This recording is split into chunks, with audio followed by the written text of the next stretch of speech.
Perkenalkan, nama lengkap saya Franciscus Yuta, NIM 20 23 80 60 22, Prodi Kesehatan Hewan semester 4.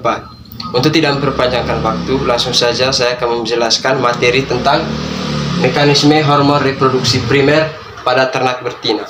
Yang pertama, hipotalamus. Hipotalamus ketika menerima rangsangan dari luar seperti cahaya, stres, fisik, stimulasi uterus, dan lain-lain, maka akan mengeluarkan faktor-faktor pelepas, yaitu hormon GnRH. Hormon GnRH adalah akan merangsang hipofisa, yaitu hipofisa anterior dan hipofisa posterior.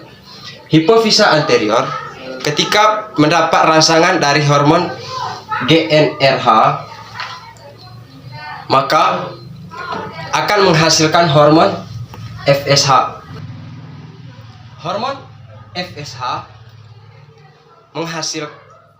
berperan dalam merangsang ovarium. Fungsi dari ovarium adalah untuk melakukan suatu aktivitas yang dinamakan folikogenesis. Folikogenesis adalah proses pembentukan folikel yang dimulai dari folikel primer, sekunder, tersier, dan folikel de Graaff. Berakhirnya folikel genesis ini ditandai dengan terbentuknya folikel de Graaff. Folikel de Graaff sebelum diovulasi akan menghasilkan hormon estrogen, berfungsi melakukan proses esterus. Hormon estrogen akan memperbalik hipotalamus,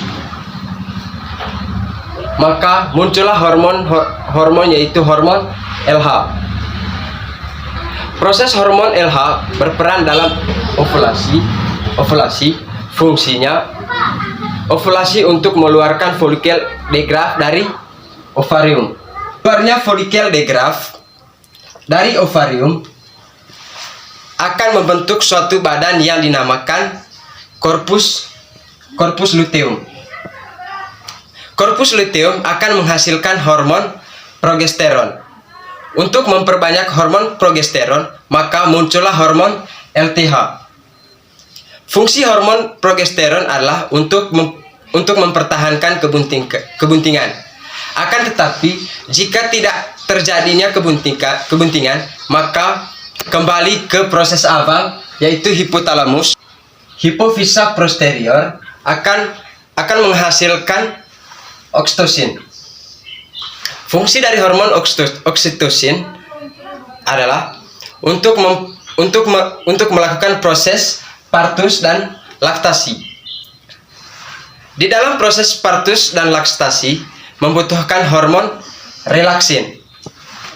Jadi hormon relaksin ini berfungsi untuk memperlancarkan partus dan laktasi.